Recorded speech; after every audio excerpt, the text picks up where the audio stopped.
Bonjour et bienvenue à Tous aux oiseaux, la balado-diffusion qui vous parle des oiseaux du Québec en français. Gaspard Tanguay-Labrosse au micro, cette balado-diffusion est une présentation de Québec Oiseaux. On sent que la migration d'automne prend une toute autre tournure avec le temps froid qui se présente finalement sur notre territoire. Et en parlant de tournure, notre récent épisode sur les prochaines espèces observées au Québec vient d'en prendre toute une. Alors qu'il s'agissait d'un des oiseaux les plus vus dans la boule de cristal des ornithologues, on a enfin observé le tout premier viréo de Bell au Québec et ça vient tout juste de se produire au moment où vous écoutez ces lignes, enfin, dépendant évidemment de votre retard sur vos balados. Et donc, le 10 octobre, ça s'est produit, le viréo de Bell que 16 ornithologues avaient prédit. C'était la deuxième espèce la plus prédite par nos ornithologues en herbe. Je m'excuse si vous n'avez pas écouté les épisodes dans l'ordre et que vous ne savez pas nécessairement de quoi je parle. Alors, on félicite Albiny Couture qui a d'abord identifié l'oiseau comme une potentielle espèce d'intérêt sans être certain de ce que c'était, a réussi à prendre une photo de l'oiseau et communiquer immédiatement avec des ornithologues expérimentés pour confirmer son soupçon qu'il s'agissait d'une espèce intéressante et donc finalement vu et découvert le premier viréo de Bell au Québec.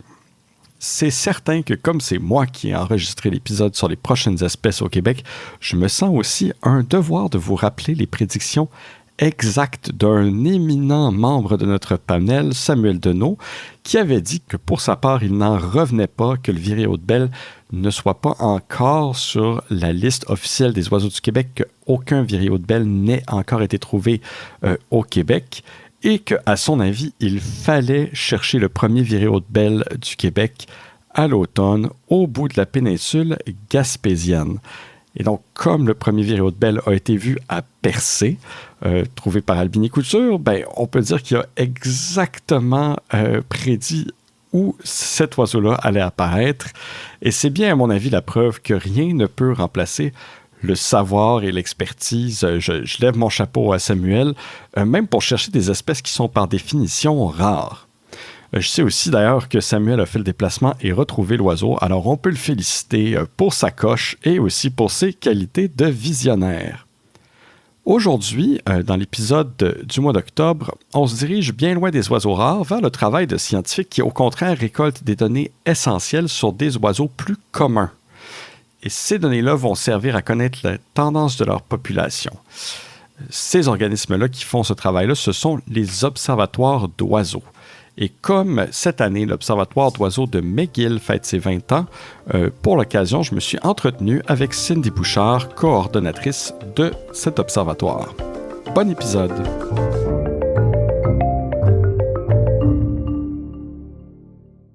Alors, je suis à Montréal avec Cindy Bouchard, qui est coordonnatrice de l'Observatoire d'oiseaux de McGill, aussi chargée de cours à l'Université de Montréal, et qui vient nous parler aujourd'hui de l'Observatoire d'oiseaux de McGill pour souligner le 20e anniversaire de cet organisme. Cindy, merci beaucoup de nous parler aujourd'hui. Merci.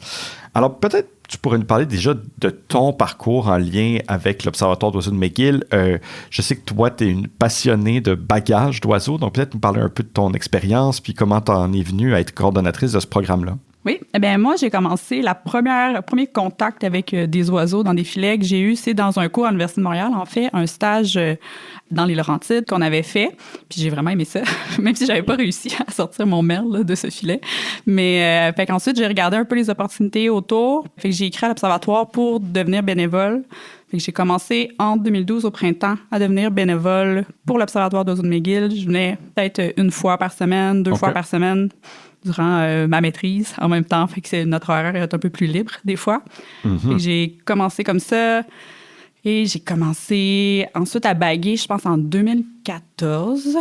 OK, au début, donc tu étais bénévole, mais tu baguais pas. Oui, c'est ça. Nous, on a une drôle de mentalité de juste faire démailler les gens. Puis après ça, des gens qui sont plus stables depuis longtemps, là, après ça, on offre de commencer à baguer tranquillement. Pour vraiment développer la manipulation d'oiseaux, en fait. Parce qu'une fois que tu as démaillé beaucoup d'oiseaux puis manipulé beaucoup d'oiseaux, la pose de la bague, la manipulation n'est pas difficile à faire nécessairement. Fait que j'ai commencé à baguer plus en 2014. Et donc, j'ai bagué, je continue un petit peu. Puis j'ai eu un enfant, fait que j'ai arrêté un peu. OK. Oui. À un moment donné, manipuler avec beaucoup d'oiseaux enceintes ou avec un nouveau-né Oui, ou, c'est ça, ou les nuits qui se font pas, c'est un peu difficile. Il faut se lever tôt probablement aussi pour aller baguer, j'imagine. Oui, notre protocole commence quand même tôt. C'est 30 minutes avant le lever du soleil. Ah oui, oui, avec un enfant, des fois, ça arrive qu'on ne soit pas à notre meilleur dès 30 minutes avant le lever du soleil. Exactement, c'est une belle manière de dire ça. Oui. Donc, j'ai bagué un peu, pas assez pour avoir un permis. Puis, fait que j'ai pris ma pause. Je continue un peu à baguer quand j'y allais, quand j'étais capable. Il y a eu la pandémie qui n'a pas été facile non plus sur des parents. Et pour un observatoire où les gens sont proches, puis où il faut souffler sur un oiseau pour regarder la quantité de gras. C'est vrai qu'il faut...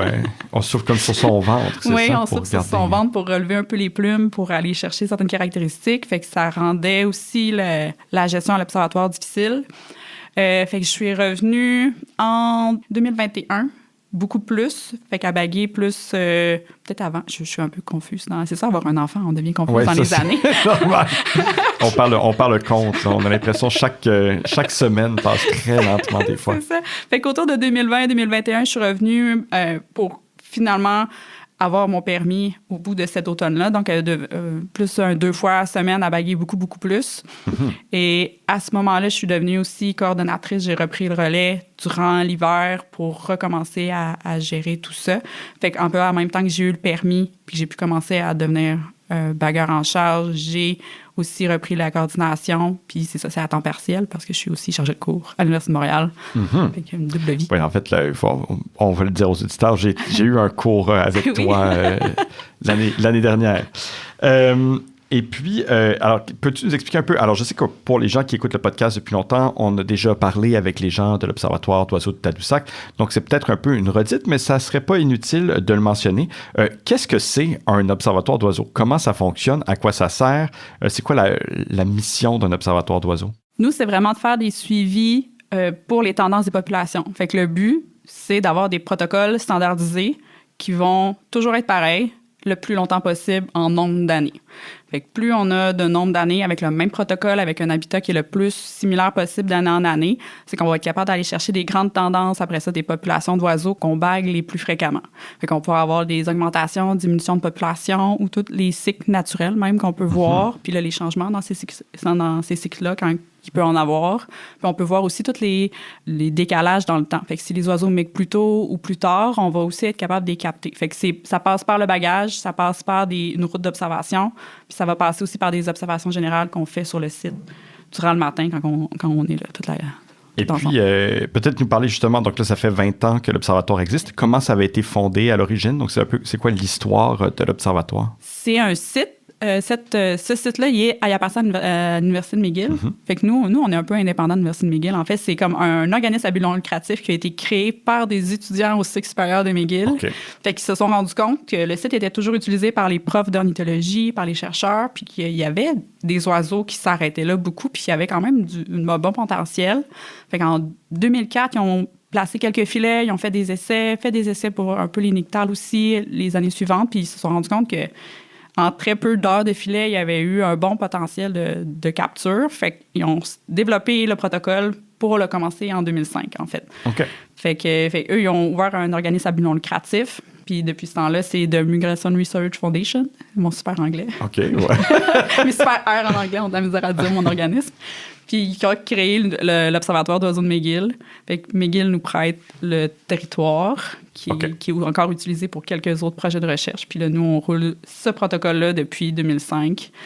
Vraiment, même filet aux mêmes endroits, aux mêmes heures. Ah oui, puis pour donner une idée un peu aux gens, parce que tu parlais que l'idée, c'est finalement en refaisant le même protocole de dégager des tendances. Là, ça fait 20 ans. Au niveau des données, de l'importance de ces données-là, c'est-à-dire qu'après 20 ans, c'est comme le début de cette possibilité-là. Donc, quand on regarde des tendances lourdes avec des données, les statistiques, bon, dans la nature, il y a quand même des choses qui fluctuent de façon naturelle et normale. Et donc, est-ce qu'on peut dire qu'après 20 ans, c'est seulement à partir de maintenant que là, le jeu de données permet vraiment de commencer à dégager des tendances, ou est-ce que ça fait un petit moment déjà que vous êtes... Je pense qu'on peut le faire avant, surtout pour les espèces qu'on va capturer le plus. Ah, OK, oui. Oui, ça va vraiment rapidement. Je pense qu'on peut avoir des tendances. C'est sûr, des grandes tendances, mais c'est le plus d'années possible, peu importe. ça va rapidement quand même. On peut le savoir. Est-ce qu'on peut sortir ce qui est naturel de ce qui n'est pas naturel? Là, ça prend beaucoup de temps, mais ça prend aussi beaucoup de données extra parce que là, nous, on est juste sur un passage migratoire. Oui, c'est seulement un seul site. Donc, ça devient là, tous les sites en Amérique du Nord qui vont se mettre ensemble. Puis lorsqu'on a une combinaison de beaucoup de données. C'est Oiseaux Canada qui fait ça, en fait. Fait qu'Oiseaux Canada, avec le CMMN, qui est pour le monitoring de migration, il prend toutes les données des observatoires au Canada et il va, lui, analyser toutes nos tendances des populations. Fait il s'assure que nos protocoles sont standardisés puis qu'ils sont corrects. On n'a pas tous les mêmes protocoles, mais notre protocole fonctionne. Fait que notre protocole est évalué par eux pour être membre de cet organisme-là. Puis après ça, ils vont ramasser toutes nos données de bagages d'observation puis ils vont faire des grosses analyses de tendances. Fait que là, on est capable, sur le site Oiseaux Canada, d'aller voir toutes les tendances des oiseaux. Puis on peut sélectionner les observatoires ou on peut juste voir par espèce. OK, ici, qu'est-ce qui se passe? Puis on voit des flèches par en bas, des flèches par en haut. Ah oui, OK. Puis eux, ils vont faire ces choix-là de comme, OK, ça fait pas assez d'années, on attend un petit peu pour ces espèces-là, puis ils ont des filtres pour valider tout ça. Alors, je sais que récemment, même dans les médias, moi, je suis allé parler d'un rapport d'Oiseaux Canada qui est sorti sur les tendances d'oiseaux à l'échelle du Canada. Je suis allé d'ailleurs sûrement à une émission grand public pour en parler. Et puis, donc, c'est entre autres à partir de données que vous récoltez et que tous les autres observatoires du Québec, l'Observatoire d'oiseaux de Rimouski, l'Observatoire d'oiseaux de Tadoussac et d'autres observatoires à travers le Canada récoltent. C'est à partir de ces données-là, finalement, qu'ils sont capables de dégager ces tendances-là. Oui, c'est exactement ça. C'est vraiment tout le travail de tous ces observatoires-là. Parce qu'on peut avoir nos tendances pour notre observatoire. Ça ne vaut pas autant que l'ensemble des oiseaux dans l'Est du Canada, par exemple, qu'on va avoir les tendances, puis là, on va avoir plusieurs lieux. Puis parce que nos oiseaux, ils n'arrivent pas tous de mêmes endroits. On a très, très peu de recapture entre les observatoires du Québec. Fait qu'on va vraiment chercher des populations d'oiseaux qui sont au nord dans des endroits différents. Fait qu'il y a ça aussi. Fait qu'on veut vraiment avoir toutes ces grandes tendances-là. C'est ça qui nous intéresse, ce gros portrait-là. Oui, vraiment, le Québec, c'est extrêmement vaste. Alors là, si on regarde un observatoire à Montréal, un observatoire à Rimouski et un observatoire à Tadoussac, même si je sais que, bon, ces observatoires-là font aussi du bagage au Cap-Tourmente, il y en a qui se font en Gaspésie, ben ça reste quand même que c'est vraiment un instantané, une photo d'un tout petit spot, finalement, puis que des oiseaux qui passent partout. Alors, justement, parlons du protocole en question. Donc, ça ressemble à quoi une journée type à l'observatoire? Donc, comment ça fonctionne, votre protocole, dans la journée? On ouvre les filets, c'est 30 minutes avant le lever du soleil. On va ouvrir c'est des filets japonais, donc peut-être expliquer un peu si les gens veulent... Fait que c'est des grands filets qui sont 2,5 mètres de haut puis 12 mètres de long qu'on va avoir, qui ont plusieurs lignes tendues avec des mailles de 30 mm. Fait que ça ressemble un peu à des petits filets qu'on met des fois par-dessus les arbres fruitiers pour pas que les oiseaux aient mangé, mais avec vraiment standardisé, fait pour attraper les oiseaux. Donc, on espère que pour anti-fruits, les oiseaux ne se pognent pas dedans. Fait que les mailles sont tout petites d'habitude. On espère. Des fois, c'est pas le cas, mais... oui, des fois, les oiseaux, ils se prennent quand même dedans. Mais c'est ça ressemble un peu à ça. C'est fin. Fait que c'est des trous de 30 mm. Fait que là, on ouvre ces grands filets-là le matin, 30 minutes avant le lever du soleil. Puis, dans le fond, ces mailles-là, c'est fait en sorte que ça attrape tous les oiseaux. Ils peuvent pas passer au travers. Même les colibris et tout, ils peuvent pas passer au travers dans la maille de 30 cm. Ils vont rester pris dans le filet. Aux 30 minutes, on va vérifier tous les filets et sortir les oiseaux pour les ramener dans notre belle petite cabane et pouvoir, après ça, le mettre une bague, prendre toutes les mesures, puis les libérer. Fait qu'est-ce qu'on mesure sur l'oiseau lorsqu'on le capture? On va mesurer l'aile fermée.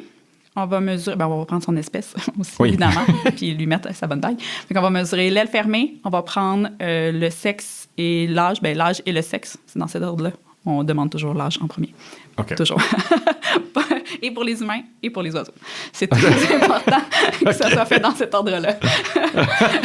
Fait qu'on regarde donc l'âge, le sexe, quand on est capable de pouvoir le différencier. On regarde la quantité de gras d'accumuler. Donc, on va regarder ses réserves de gras, s'il y en a. Puis on va la quantifier sur une échelle de 0 à 6. Environ, c'est rare qu'on voit des oiseaux avec plus que 6. Et des fois, on peut le sentir comment ils sont dodus. Ils sont comme plus squishy. Ah oui, OK. oui, des fois, en migration, ils font des vraiment, vraiment bonnes réserves de gras. Là, c'est vraiment incroyable. On va le peser, puis après ça, on va le libérer. OK. Fait que tout ça, c'est en bas de 1 minute, généralement. Oui, c'est-à-dire de manipulation dans les mains, les bagueurs sont habitués, ils les manipulent, puis après, ils les relâchent. Ça va très vite. Fait que pour les oiseaux plus rares, qu'il faut valider un petit peu l'information, ça peut prendre un peu plus de temps.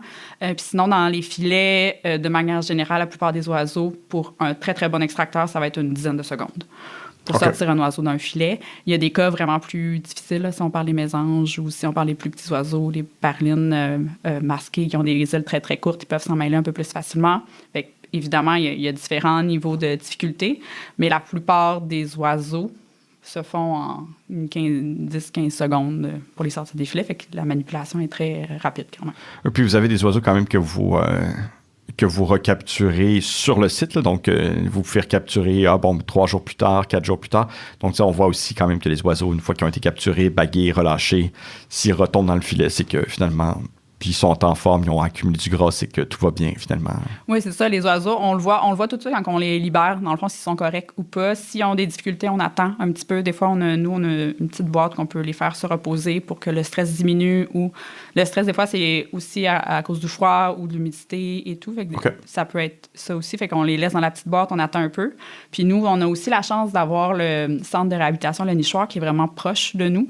Fait que si on a des doutes sur un oiseau, on va directement le porter à eux rapidement. Fait qu'eux, après ça, ils sont en mesure de, s'il y a des besoins de traitement, s'il y a besoin d'une petite journée calme, ils peuvent s'en occuper puis gérer tout ça aussi.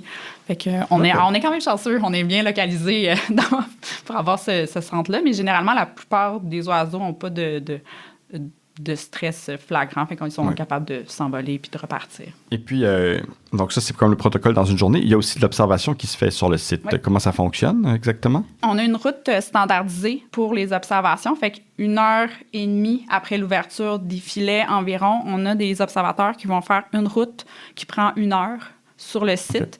Fait que c'est toujours la même route d'observation. Puis c'est une route super importante parce que ça, même selon la météo, on la fait toujours. Fait qu'elle est toujours faite. Ah oui, parce qu'il y a des conditions dans lesquelles vous ouvrirez pas les filets. Exactement. Si jamais la météo n'est pas propice. C'est ça. Fait que la météo va beaucoup jouer pour les activités au filet. Pas juste même les ouvrir ou les fermer, mais aussi sur si on attrape plus d'oiseaux ou pas. Ah, okay. Fait que quand on a... Pour les tu sais, ça ouvrira pas s'il fait trop froid ou s'il fait très, très chaud. Ou si en canicule, il y a des problèmes aussi. S'il y a des grands vents ou s'il y a de la pluie. On ne peut pas ouvrir. Donc, c'est toutes les conditions qui feraient que l'oiseau, par exemple, pourrait avoir un problème de santé avec l'oiseau s'il reste dans le filet, exposé à la pluie, exposé à la grosse chaleur, exposé. Donc, c'est dans ce temps-là que vous ne l'ouvrez pas, quoi. C'est ça. Fait que selon les conditions, on va faire plus attention. Puis là, en plus, c'est nos petits roitelets qui arrivent en ce moment. Fait que là, si on ouvre les filets le matin, il fait froid, oui, ils sont capables. Mais là, si on a une petite brune, comme ce matin, sans arrêt, bien là, pour les oiseaux, l'hypothermie, elle arrive beaucoup plus vite que nous. Ils n'ont pas exactement la même température. Ils sont tout petits. Dans les filets, ils ne peuvent pas beaucoup bouger. Les roitelets, c'est comme des oiseaux. C'est pas pour rien que, typiquement, lorsqu'on les observe, c'est des oiseaux qui sont hyperactifs, qui bougent beaucoup. C'est comme des oiseaux avec un métabolisme très élevé parce qu'ils ont comme ils sont tout petits. Là. C'est comme un petit rongeur. Ou... c'est ça, c'est tout petit. Fait que faut faire attention. Là. Quand c'est les roitelets, on fait toujours attention, en fait. Fait que c'est vraiment connu. Ça fait partie un peu de notre apprentissage de bagueur aussi, de savoir, OK, c'est quoi nos conditions limites. Puis on a un protocole aussi pour ça. Là. Après, tant de température, telle quantité de vent ou les rafales aussi, ça peut tout est prévu là, pour à quel moment on décide de ne pas ouvrir les filets. C'est ça. OK, puis donc, dans l'année, comment ça se déroule? Donc, à quel moment est-ce que vous vous installez, vous faites les suivis? C'est quoi les dates? Nos suivis de printemps vont commencer, le bagage va commencer le 18 avril. Nos observations vont commencer avant. Vont commencer à la fin du mois de mars, mais on ne peut pas ouvrir les filets. Il y a beaucoup de neige encore sur le site. Donc, c'est pas sécuritaire pour les oiseaux. Ça ne marche pas pour les oiseaux. Puis, il n'y a pas des grandes quantités, fait que ça ne vaut pas le risque. Fait qu'on fait la route d'observation, mais le bagage commence le 18 avril jusqu'au 1er juin. Fait que c'est à tous les matins. On va avoir notre bagueuse sur le site qui va faire le 5 heures de filet. C'est 5 heures de filet puis 6 heures d'observation générale qu'on va avoir. Okay. On va avoir la personne aussi qui va venir faire la route d'observation à tous les matins. Fait que ça, c'est pour notre printemps. Pour l'automne, ça commence le 1er août puis ça finit le 6 novembre. Fait que là, c'est une grosse saison. Oui, c'est long. Mais ça, c'est l'automne est très étiré sur l'année. Quand je me fais demander par des gens qui ne sont pas du tout ornithologues, vous avez sûrement commencé bientôt, là. Ben, nous, on a commencé le 1er août, là. Oui, moi aussi, les gens qui rient, on dit que enfin, on a hâte que l'automne commence, là. Puis pour les ornithologues, c'est comme, ben, ouais, moi au début, où là, ça commence, c'est l'automne. Genre, c'est déprimant. Là. Mais nous, on n'aime pas ça. Le mois de juillet, c'est plate. En ornithologie, c'est pas intéressant ici. Il n'y a pas beaucoup de choses à voir. Non, c'est ça. On a hâte que ça recommence. Le mois d'août, ça arrive. Là, nos parélènes ont presque toutes quitté. Là. Tranquillement, il nous reste surtout la croupion jaune. Oui, il n'y a plus beaucoup de passages. Là, à Montréal, en ce moment, là, on enregistre. On est le 25 septembre. Oui. Donc, oui, parce que les gens vont l'écouter en octobre. Donc, c'est sûr que quand vous allez écouter l'épisode, probablement le 15 octobre ou autour de la fin octobre, là, ça va être vraiment fini. Mais en tout cas, déjà, là, on est à la fin septembre. Puis effectivement, moi aussi, les dernières fois que je suis sorti sur le terrain, là, au cours de la semaine, j'ai rien vu d'autre que la paruline à croupion jaune. Là, tu sais, on a encore quelques vents, mais nos matins de filet, c'est ça, c'est très pluvieux. Fait que c'est très difficile les matins de filet. Il fait froid. Nos roitelets ont commencé, fait que c'est plus difficile. Fait que on a une bagueuse en charge par matin, du 1er août au 6 novembre, qui va faire toute la matinée. Souvent, à moins de gros cas que c'est évident qu'il va y avoir de la pluie, on a quand même la bagueuse puis quelques bénévoles qui sont sur le site parce qu'on ouvre le site, puis on ferme, puis on réouvre, puis on ferme. Parce que des journées de brume nuageuse, c'est des bonnes journées de filet quand il ne pleut pas. C'est des extra bonnes journées de filet parce que les oiseaux restent super actifs, comme à la brunante le matin. Fait que ça donne les mêmes conditions un peu que le petit lever du soleil. Les oiseaux restent super actifs, puis ils voient moins les filets. Ah oui, quand si le soleil s'il n'y a pas de vent, qui tape, puis tout, là, des fois, ça fait des super bons matins de bagages. Fait que dans ce temps-là, ça vaut la peine de les ouvrir. C'est ça vaut la peine de les ouvrir, puis d'être sur le site, puis de refermer s'il pleut, puis de réouvrir. Parle-nous un petit peu de statistiques. Moi, je serais curieux de savoir justement quels oiseaux, par exemple, sont les plus nombreux que vous capturez dans une année ou à différents moments de la saison. Donc, qu'est-ce que c'est les oiseaux, finalement, pour lesquels l'Observatoire de McGill a vraiment un suivi là, qui est très... très important. Là, donc, dans nos grands capturés, c'est les bruins à gorge blanche là, qui sont notre top champion. On a vraiment beaucoup de bruins à gorge blanche depuis toujours. C'est généralement toujours dans notre top 5 d'espèces les plus baguées durant l'automne. C'est beaucoup... Puis là, il arrive. Là. Oui, ça commence. Oui, il y en a beaucoup en ce moment. C'est ça fait quelques jours que je fais aller baguer. Là, j'ai hâte d'aller les voir samedi. Là. Ah oui, OK. Oui. Fait que là, ça commence... nos bruins à gorge blanche, c'est des bonnes espèces. On a notre paruline à croupion jaune qu'on a dans les top des plus bagués, mais c'est parce qu'on a eu 2 immenses bonnes années d'éruption de paruline à croupion jaune qui nous ont donné des chiffres. Il y a une année, il y a un automne qu'on a bagué 2359 parulines à croupion jaune. Oh, là, OK, fait que généralement, nos automnes, ça tourne autour de 3-4 000 oiseaux en tout bagués. Ah oui, OK. En moyenne. Fait que là, plus que la moitié de ce que vous avez d'habitude de paruline à croupion jaune. C'est ça, de paruline à croupion jaune. Ces années-là, on a des journées que c'est ça que notre bagueur tout seul a roulé un 315 oiseaux bagués. Puis, de manière générale, ça va être des parulines à croupion jaune. Quand on a des grosses années éruptives comme ça, là, ça devient très, très gros. Ah oui. Mais là, cette année, on n'en a presque pas. Ah, ça dépend. Ça pas... Je sais, on le sait, c'est ça, on peut pas savoir juste avec nos observations sur le terrain, est-ce que c'est une mauvaise année pour elles ou est-ce qu'ils ont passé... Des fois, ils passent un peu tout droit de nous, puis ils font pas notre arrêt. Oui, il s'agit qu'il y ait comme des vents tout d'un coup là, qui les poussent, puis ils dépassent, ils passent au-dessus, ils ne reviennent pas, puis c'est très difficile à effectivement évaluer.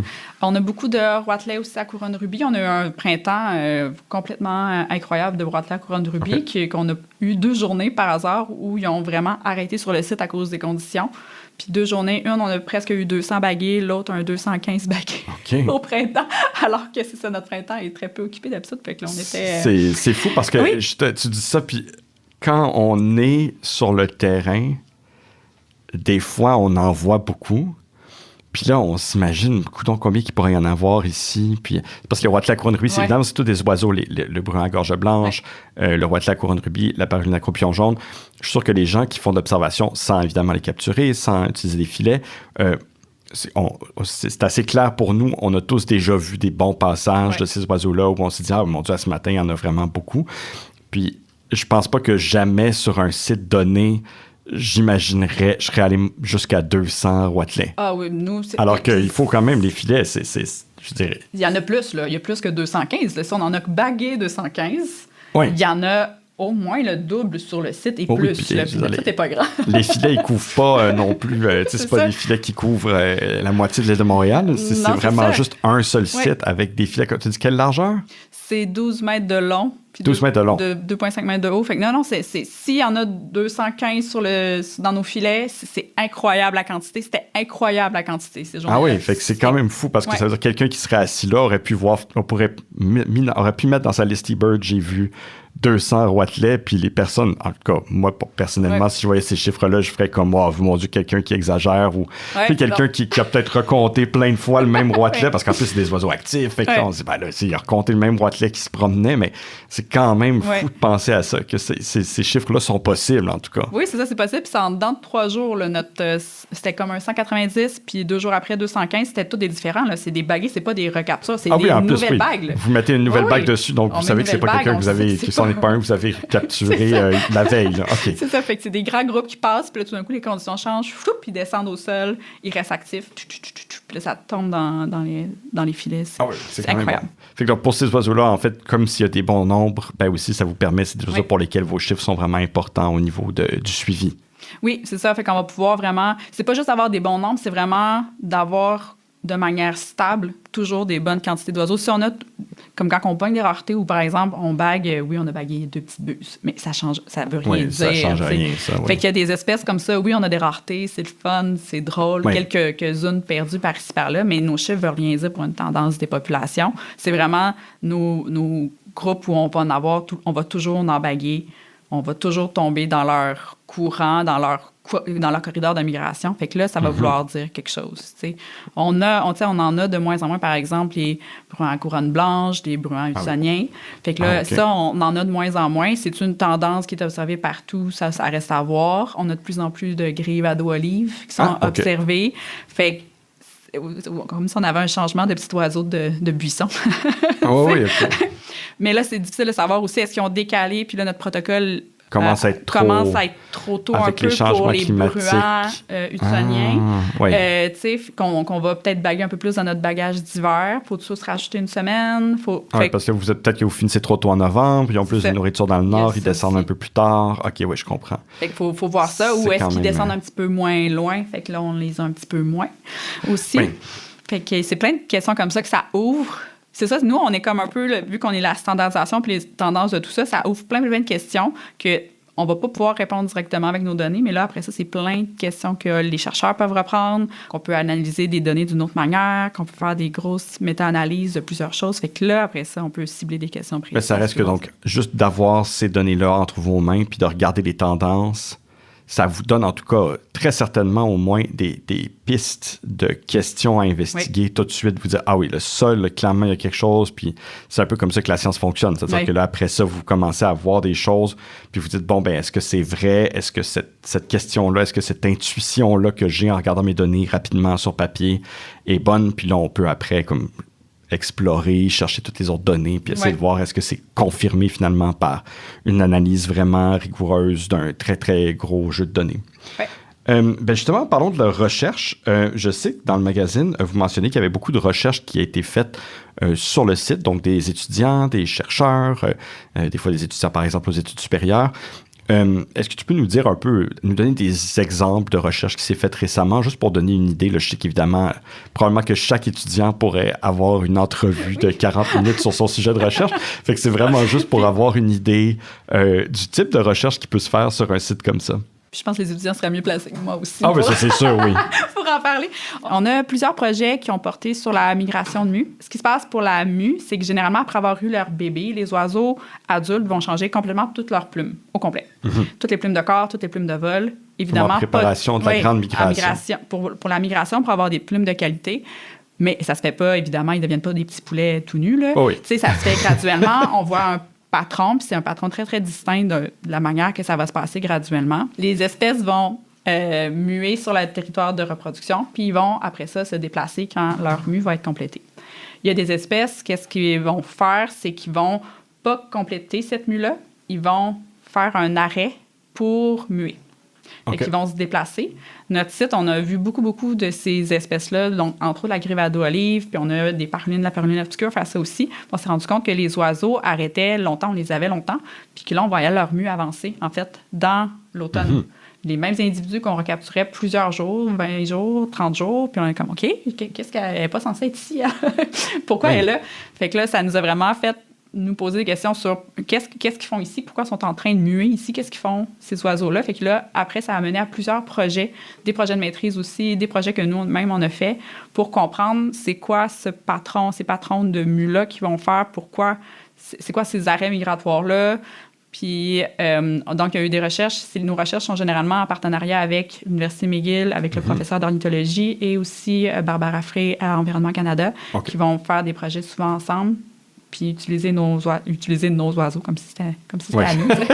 Utiliser notre travail, parce que c'est ça notre site. Puis profiter du fait qu'on manipule déjà ces oiseaux-là pour aller chercher l'information supplémentaire. Ah, ben oui, OK. Fait qu'ils ont mis des émetteurs motus sur certaines grives pour voir les déplacements, quand est-ce qu'ils s'en vont, combien de temps ils vont rester sur le site, puis aussi analyser certaines choses, les déplacer dans des habitats de meilleure qualité, moins bonne qualité, voir si l'oiseau va rester dans l'habitat de moins bonne qualité, est-ce qu'il va y rester plus longtemps, moins longtemps, qu'est-ce qu'ils vont faire. Fait qu'il y a eu des projets sur ça, beaucoup, sur la migration nue. Je me souviens, j'étais allé justement à une présentation de l'Observatoire d'Ozone McGill, on est allé sur le site, puis je me souviens que vous aviez beaucoup parlé justement de la grive à dos olive, puis c'est particulièrement intéressant parce que, évidemment, la grive à dos olive, c'est pas un oiseau qui niche sur l'île de Montréal. Il n'y a aucun couple nicheur. C'est un oiseau qui niche en forêt boréale, puis même quand même assez... Ouais, pas proche de nous, là. Non, c'est ça, pas vraiment proche. Il n'y en a pas dans les Laurentides. C'est plutôt la grive solitaire qui va nicher, la grive fauve qui vont nicher proche de Montréal.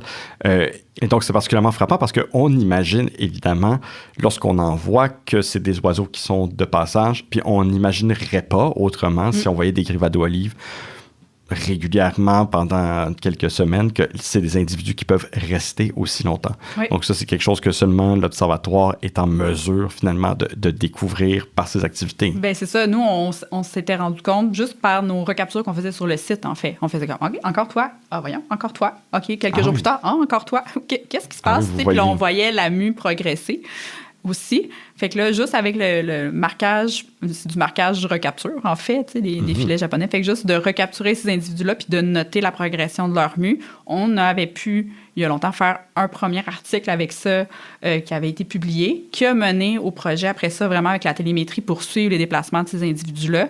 Puis les tours motus, c'est une technologie incroyable. Là, il y a plein de tours au Canada, il y en a plein aux États-Unis. Fait que l'oiseau, on est capable de vraiment de le voir quitter et de le voir descendre aussi généralement. Fait que tant que sa puce est encore bonne, les tours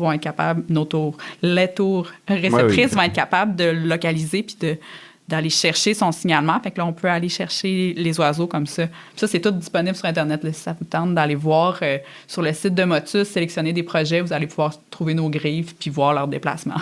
C'est donc encore plus important aussi, j'imagine, d'un point de vue de la conservation, à partir du moment où on sait que ces oiseaux-là ont besoin de ce milieu-là pour effectuer une mue complète, pour rester 30 jours ou 20 jours sur le même site, ben là, c'est comme si l'importance de ce site-là augmente. Là, on sait qu'ils sont pas seulement juste de passage. Bon, il pleut, j'arrête là 2 jours, je repars. Donc, j'imagine aussi, il y a quand même des enjeux de conservation qui sont liés à ces connaissances-là qu'on accumule, là, qu'on vient de... Oui, c'est ça. On veut vraiment développer des bons sites de qualité aussi. C'est comme c'est une chose d'avoir un site de moyenne qualité pour que l'oiseau se repose une journée. En fait, une journée, mais si là, il passe un mois, puis c'est vraiment sa mue qui en dépend, là, c'est un autre niveau de...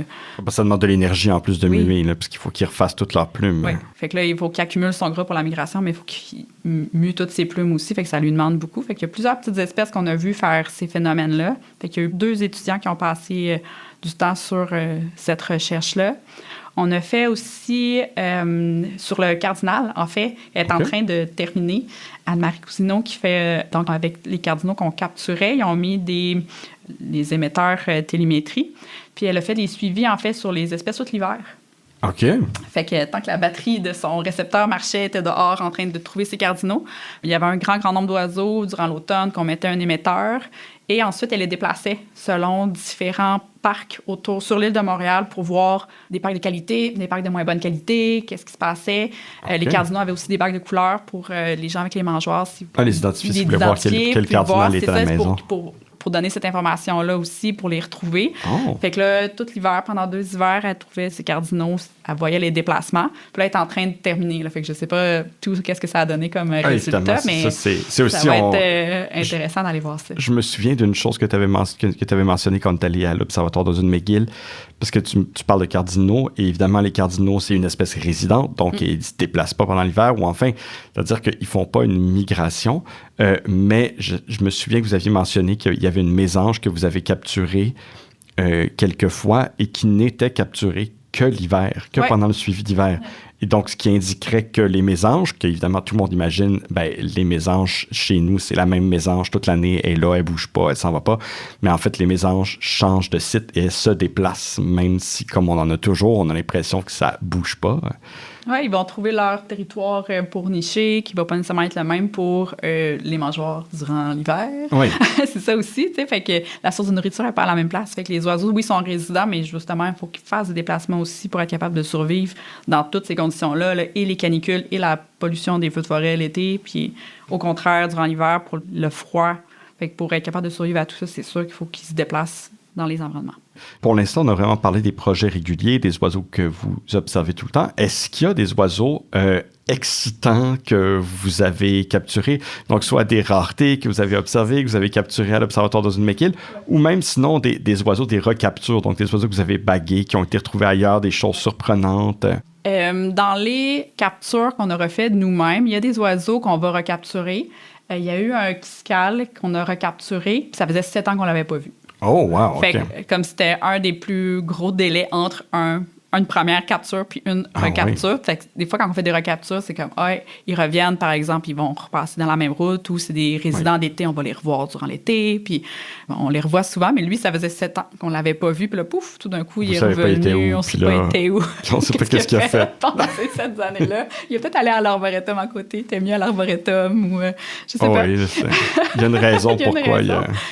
Puis un de nos plus vieux qu'on avait, c'est un cardinal. Quand on l'a recapturé, il était estimé d'avoir 9 ans.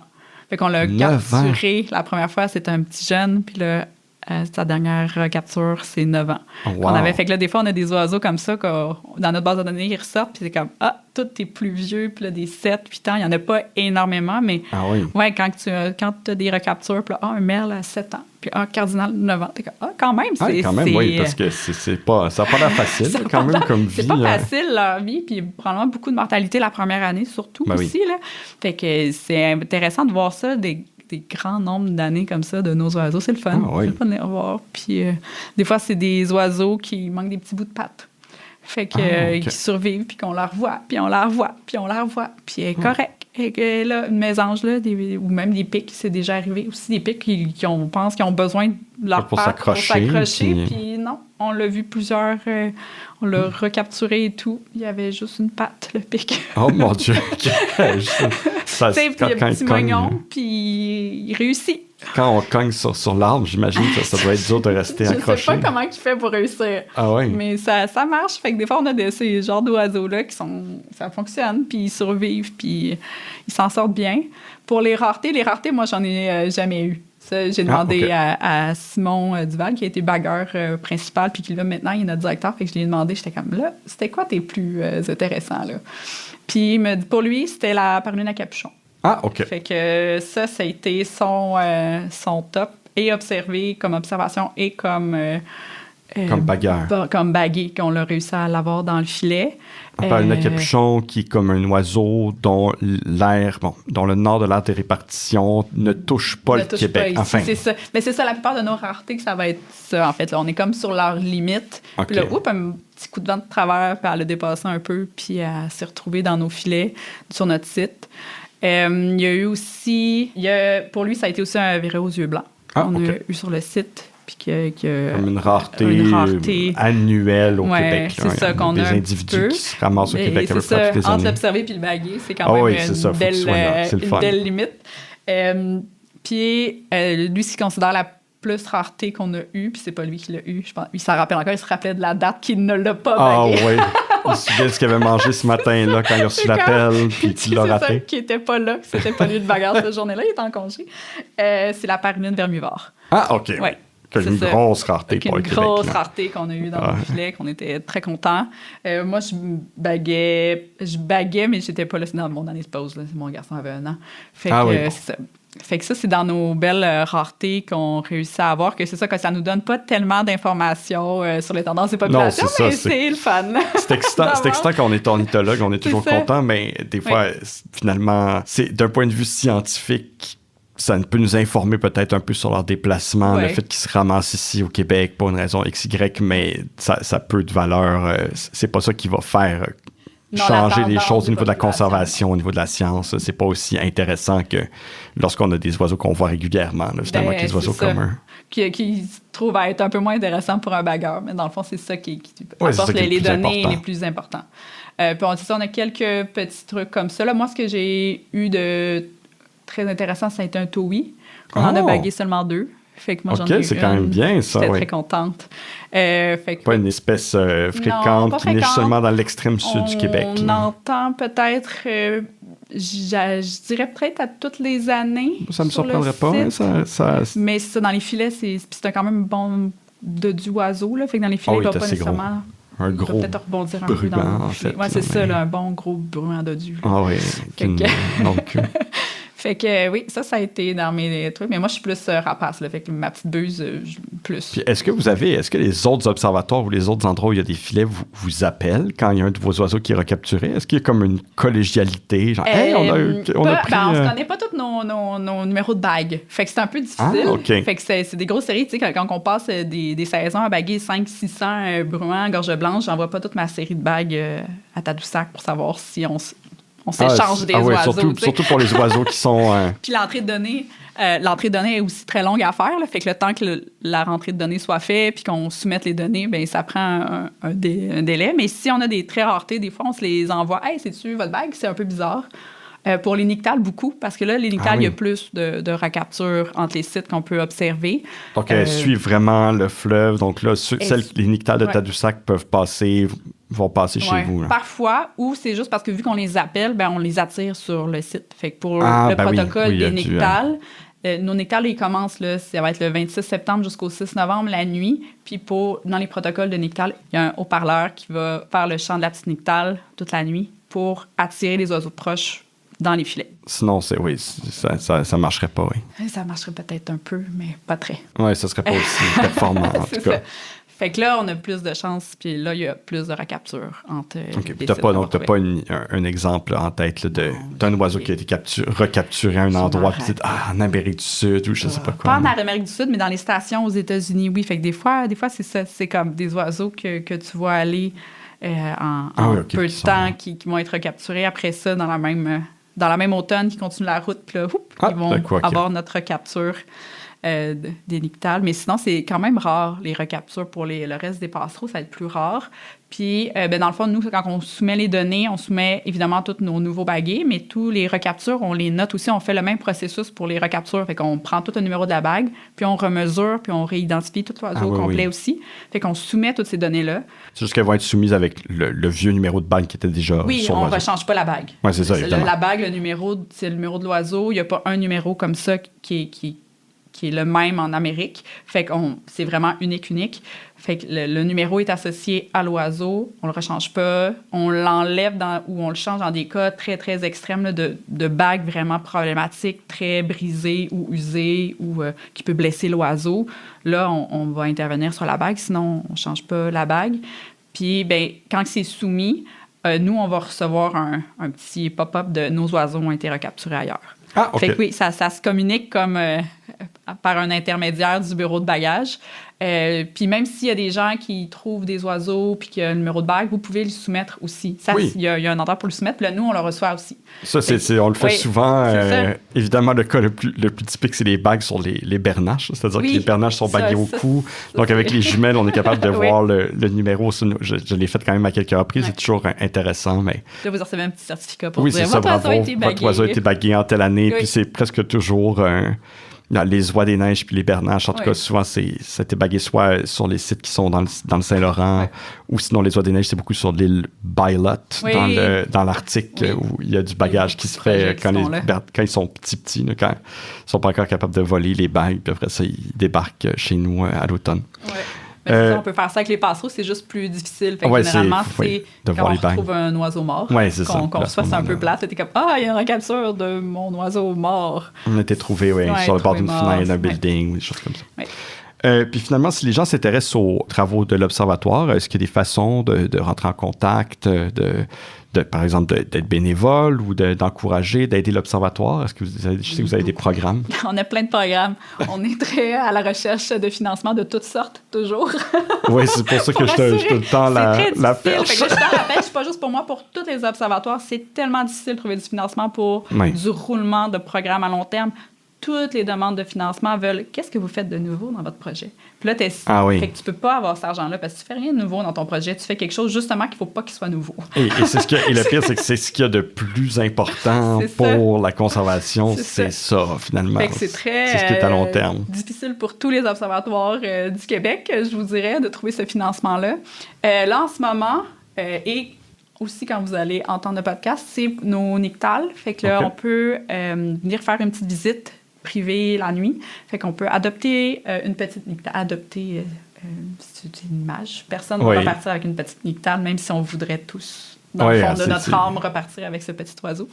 Mais ça, vous pouvez parrainer une petite nictale, puis vous êtes invité sur le site. Quand vous donnez un don d'au moins 100 $, vous pouvez venir avec un accompagnateur sur le site le soir, puis vous pouvez libérer votre nictale. Vous allez voir le processus de bagage et tout, puis vous allez pouvoir la libérer. Et ensuite, on va vous donner un petit certificat. Il est possible de parrainer si vous êtes plus loin que Montréal. Il est possible aussi de parrainer une nictale, mais sans faire de relâche et la visite. Fait que là, on permet ça aussi. Sinon, on a des liens généraux pour, si vous voulez nous soutenir, donner un petit 20 $ par mois, ça nous aide toujours. Nous, on est un organisme à but non lucratif de charité, fait qu'on fait des reçus de charité pour les dons.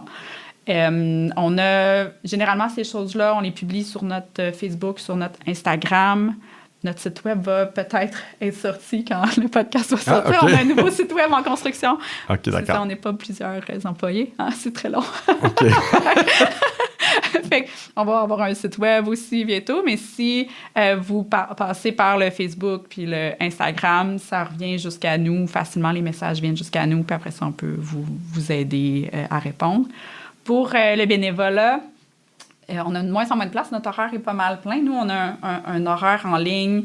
On accepte seulement tant de personnes par jour sur le site. Puis, on va former les gens. Fait que ce qu'on demande, c'est des gens qui vont pouvoir s'impliquer à long terme. Là. Fait qu'au moins 2 ans, environ une fois par semaine en migration. Un matin par semaine. Vous choisissez l'horaire et on montre tout. Fait que ornithologue, pas ornithologue, c'est pas grave. On montre comment faire les filets, puis vous apprenez à démailler les oiseaux, puis à aider avec tout ça. Mais c'est ça, on cherche sur le long terme. C'est long, former des gens qui vont oui, ça, on aimerait ça, des gens qui restent. Ça aide. Moi, j'ai déjà fait la visite pour les nictales à l'Observatoire d'Ozone McGill, puis je peux vous dire, en tout cas, on aurait pu faire 1 heure de podcast juste sur toute l'information. Oui. Je sais qu'il y a une présentation, c'est très complet, c'est super intéressant. Ils parlent des nictales, puis on les voit super bien. Donc. Est-ce que vous avez fait les groupes ou le privé? Je me souviens plus. Ça fait quand même quelques années de ça. Y a-t-il plusieurs personnes? On était plusieurs, oui. C'est ça, on faisait ça avant avec l'Arboretum. Là, on a changé un peu. Ah, vous avez changé la formule. On a changé la formule. Maintenant, c'est comme dans l'adoption de 100 $, c'est comme maximum 2 adoptions par soir. Fait que c'est maximum 4 personnes dans notre cabane. Mais c'est ça. Mais c'est la même chose. Nos bagueuses, ils parlent sans arrêt de nictales. C'est des passionnés. Puis c'était vraiment intéressant. Ça vaut vraiment la peine. Là, c'est ça. Oui. Puis là, c'est ça, Puis si vous n'avez pas de nictale dans votre soirée, bien, il y a possibilité de revenir aussi, évidemment. Okay. Bon. Puis on communique s'il pleut. On vous en parle. On invite tout le monde à aller voir le possiblement nouveau site web. Peut-être. On se croise les doigts. Sinon, ça va être dans quelques semaines. Là. Écoute, Cindy, en tout cas, merci beaucoup. C'était vraiment intéressant d'être nous parler de l'Observatoire. Puis on vous souhaite bonne chance dans la suite de vos activités. De notre automne un peu fatigante. Ayez des pensées pour tous les bagueurs en ce moment. Parce que c'est qui se lèvent tôt. Qui baguent beaucoup d'oiseaux. Merci beaucoup, Cindy. Merci à toi.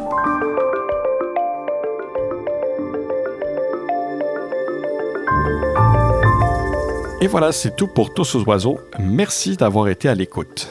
La première conférence de notre série de webconférences se tiendra en ligne le 12 novembre à 19h30. Lancé dans le cadre du 40e anniversaire de Québec Oiseau, le programme de webconférence propose des rencontres et discussions avec des passionnés d'ornithologie, de voyage et de conservation des oiseaux. Les webconférences sont offertes gratuitement aux membres de Québec Oiseau et aux membres des clubs affiliés. Les abonnés au magazine Québec Oiseau peuvent transformer leur abonnement en adhésion en contactant notre service à la clientèle sur le site Internet. Les membres des clubs affiliés doivent se référer à leur club respectif pour s'inscrire. Cette année, nos conférences parleront de photographie, de données, de migration depuis la Gaspésie jusqu'au Costa Rica.